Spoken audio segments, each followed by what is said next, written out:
বুকে তাজা খুন দিয়ে হলো মসজিদ মাদ্রাসা দ্বীন ইসলাম আমাদের পূর্বপুরুষদের দ্বীনের সম্পদকে বাঁচাবো, এই অঙ্গীকার আপনারা নিতে পারবেন তো নাকি?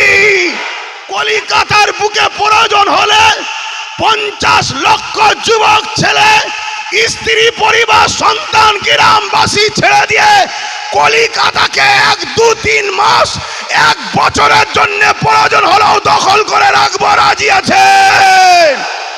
ইনশাআল্লাহ আজকে একটা চেয়ারের পা আমাদের যদি থাকতো, তাহলে যেখানে বিল তৈরি হচ্ছে ওখানে আমাদের লোক থাকতো।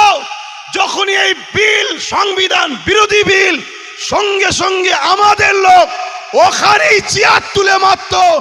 রাজপথ ঘিরে রাখবো, বুকে তাজা খুন দিয়ে হলো মসজিদ মাদ্রাসা দ্বীন ইসলাম আমাদের পূর্বপুরুষদের দ্বীনের সম্পদকে বাঁচাবো, এই অঙ্গীকার আপনারা নিতে পারবেন তো নাকি?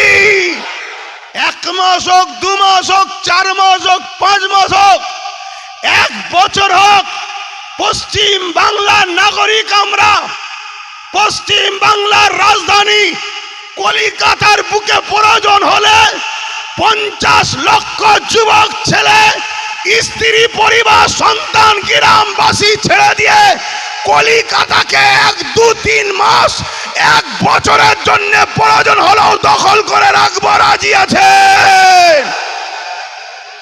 আন্দোলনে কে বলে, আন্দোলনে কে বলে যে একটা দিন আসছে যেদিন আপনি আপনার মসজিদে ঢুকতে যাবেন, মসজিদের সামনে AK-47 দাঁড়িয়ে থাকবে। এ ওয়াজ, এ আলোচনা করেছি না করিনি? এ কমকে আমি বলেছি যে একটা দিন আসবে তোমার ওয়াকাফ তোমার থেকে কেড়ে নেওয়া হবে। এ কমকে বিভিন্ন দিক দিয়ে আমি বুঝিয়েছি, কিন্তু দুঃখ বেদনা ভরা ভাষা নিয়ে বলছি, আমাদেরই সমাজের একদল দাড়িওয়ালা, টুপিওয়ালা, ছদ্মবেশী নামধারী মুসলিম দরদি মুনাফেক বক্তাদের জন্য আজকে এখানে দাঁড়িয়ে বিজেপির বিরুদ্ধে লড়াই করতে হচ্ছে। যদি আজকে এই গাদ্দার গুলো যদি গাদ্দারি না করত, আমাদেরকে এখানে নেবে মূল্যবান সময় দিয়ে লড়াই করতে হতো না। ইনশাআল্লাহ আজকে একটা চেয়ারের পা আমাদের যদি থাকতো, তাহলে যেখানে বিল তৈরি হচ্ছে ওখানে আমাদের লোক থাকতো। যখনই এই বিল সংবিধান বিরোধী বিল, সঙ্গে সঙ্গে আমাদের লোক ওখানেই চেয়ার তুলে মারত যে তুমি দেশের বিরুদ্ধে গাদ্দার।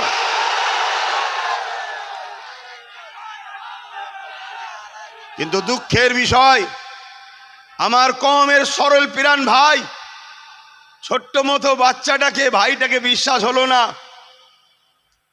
নানা রকম ঘুমটা দেখে, নানা রকম নাচ দেখে, নানা রকম মিথ্যা ষড়যন্ত্র দেখে, আর তথাকথিত মুসলিম সুরাতে মুনাফেক দালালগুলোকে দেখে আপনারা সব হাতছাড়া করে ফেলেছেন। কথা কি খারাপ লাগছে? বিবেককে বলুন, সেই দিনের কথা আজ মনে হচ্ছে না? হয়নি? আজকে বলুন, টোটাল ভারত থেকে যদি বীর মুজাহিদ যদি গোটা কুড়ি থাকতো, তাহলে আজকে এই আইনের জন্য আমাদেরকে রাস্তায় নামতে হতো না। ওই আইন সবার ভেতরেই ফাটাফাটি একদিন হয়ে যেত। কেন? এটা একদিকে যেমন ইসলামের বিরুদ্ধে, আর একদিকে তেমন এ আইন দেশের সংবিধানের বিরুদ্ধে। তাহলে বলুন, আমি কি কিছু ভুল করেছিলাম সেদিন? একটু আওয়াজ দেন। আমি কিন্তু চুপ করে গিয়েছিলাম, দুঃখে বলা বন্ধ করে দিয়েছিলাম। আমাকে বাইজিৎ ভাই প্রায় বলতো, আপনি না কথা বললে হয়, আপনি কথা বলেন। আমি কি বলবো, সব তো বলে দিয়েছি। আমি তো এমনও বলেছি যে 3 বছর সময় দিচ্ছি। 2023-এ বলেছিলাম 3 বছর, 23-এ শেষের দিকে বলেছিলাম 3 বছর সময় দিচ্ছি। চোখ দিয়ে পানি নয় রক্ত বেরোবে। তার মধ্যে এই ডিসেম্বর চলে গেলে 1 বছর হবে, আর 2 বছর হাতে আছে। এখানে অনেকে ওয়াকাফ নিয়ে বলেছে, কিন্তু আপনারা কখনো ভেবেছেন যে ওয়াকাফ তো স্বাধীনতার পর থেকে, তার আগের খবর আমি জানি না, স্বাধীনতার পর থেকে 77 বছর ধরে ওয়াকাফকে তো কম বেশি সবাই চুরি করে খাচ্ছে। তা কেন্দ্র সরকার হঠাৎ করে আবার বিল করতে চাইলো কেন? এটা কখনো ভেবেছেন? এটা নিয়ে কখনো আলোচনা করেছেন? তো ভাই আমার, তারপরেও বাইজিৎ ভাই বলার পরে আমিও ভাবলাম 2-4 জন ভুল করার জন্য, একটা মানুষের ভুলের জন্য, আমাদের নিউ জেনারেশনের জন্য কমসে কম আমাকে কথা বলা দরকার। তাই নতুন করে আমি নেমেছি কথা বলতে। আমি বলবো না বন্ধ করে দেবো, এটা আগে জানতে চাই। হাত তুলে সাক্ষী দিয়ে বলুন, বলবো না বন্ধ করে দেবো? ওপর নিচে ছাতে যে যেখানে আছেন হাত তুলুন, যারা বলতে বলছেন হাত তুলুন। এ কথা বলবো তো নাকি? কথা বলবো তো, কিন্তু কথা বললে শুধু শুনবেন না বিশ্বাসের সাথে সাথ দেবেন? আমার দেশের একজন মহানায়ক ছিলেন নেতাজি সুভাষচন্দ্র বসু। তিনি বলেছিলেন, তোমরা আমাকে রক্ত দাও, আমি তোমাদের স্বাধীনতা দেব। বলেছিলেন না? এই দেশের অনেকেই রক্ত দিয়েছে, তবে গর্বের সাথে বলছি, ইসলামের অনুসারীরা 93,000 কম বেশির মধ্যে 63,000 প্লাস ইসলামের অনুসারীরা নিজের দেশ মাতৃভূমির জন্য রক্ত দিয়েছে। তো সেই জায়গাতে নেতাজির কথাকে সামনে রেখে আমিও আজকে সেই ভারতের নাগরিক হিসাবে যদি বিশ্বাস রাখতে পারেন, আমি আপনাদের কাছকে কথা দিয়ে যাচ্ছি, আমার মুজাদ্দেদ জামানের রুহানি বাচ্চা ফকির সাহেব হুজুর নামে যিনি খ্যাত, সেই দরবার থেকে বলে যাচ্ছি, আপনারা যদি বিশ্বাসের সাথে লোভ না করে, গাদ্দারি না করে যদি আমার সাথ দেন, আগামী দিন ওয়াকাফ কেন আপনাদের দিকে কেউ চোখ তুলে তাকাবার আগে সে নিজেকে অন্ধ হওয়া ভালো মনে করবে।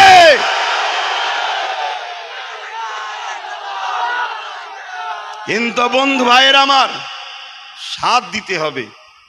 500 টাকায় যদি বিক্রি হয়, ওয়াকাফ তো যাবে বাপ। 2 কেজি তেল, 1 কেজি চাল, আলু পেঁয়াজই যদি বিক্রি হয়ে যায়, তাহলে ওয়াকাফ তো যাবে। এখন তো ওয়াকাফ যাচ্ছে, একটু অপেক্ষা করুন না, ওয়াকাফটা গেলে কি ভয়ানক পরিস্থিতি হবে সেটা শুনুন। আশা করছি এ বিষয়ে কেউ এখানে আলোচনা করেনি, কেন এত আলোচনা হচ্ছে আমি দেখছি। এই আলোচনা কোনো এক জায়গায় যেন কারো বিরুদ্ধে কারো পক্ষে হচ্ছে, কিন্তু আজকের আলোচনা অবশ্যই জালিমের বিরুদ্ধে, আল্লাহ ও রসুলের পক্ষে আমরা আলোচনা করতে এসেছি, এখানে কোনো সন্দেহ নাই। তাই মনে রাখবেন, সাথ দেবেন তো নাকি? কথা বলুন, সাথ দেবেন তো? এ হাত সত্য তো? কিন্তু এ লড়াইটা তো অনেক বড়, এ লড়াই তো ছোট নয়। আমি তো, আমার আগে ভাই বলল, নিজের মুখে নিজের কি নাম করি বলেন না, নওজুবিল্লাহ, বুঝাতে চাইছে যে বিশ্বাসটা হয়। কেন আমরা 2-5টা মুখ, আর আমার বিরুদ্ধে 2-5 লাখ মুখ। আমি আজ বুঝিয়ে যাব, কালকে 2-5 লক্ষ মুখ চারিদিকে কানে গুজুর গুজুর গুজুর গুজুর করবে। কারো গালে যদি বিষ ঢেলে দাও তবুও তার বাঁচার চান্স আছে, কিন্তু কারো কানে যদি বিষ ঢেলে দাও পুরো জাতিকে মেরে ফেলবে। তা গোপনে তো বিষ ঢালা হবে। তাই আমি কয়েকটা কথা প্রথমে বলছি, এ লড়াই অনেক দূর, এ লড়াই আজকেই শেষ নয়। আর আমি যেটা ধরি, ইনশাল্লাহ তার শেষ দেখা পর্যন্ত কিন্তু মাঠ ছাড়ি না। আপনারা বলুন, শেষ পর্যন্ত যতক্ষণ না কেন্দ্র সরকার তার অন্যায়কে বুঝে এই বিলকে প্রত্যাখ্যান না করবে, এ লড়াই আমাদের জারি থাকবে না, থাকবে না? জোরে বলুন থাকবে না থাকবে না? যদি সংখ্যাগরিষ্ঠ দেখে যদিও বিল বার করে লাই, আর বাকি সেকুলার গুলো ভণ্ডমি করে যদি পিছন দৌড়তে পালিয়েও যায়, আমরা রাজপথ ঘিরে রাখবো।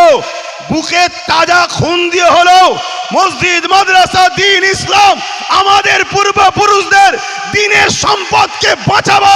এই অঙ্গীকার আপনারা নিতে পারবেন তো নাকি? এই লড়াই আজকে শেষ নয়।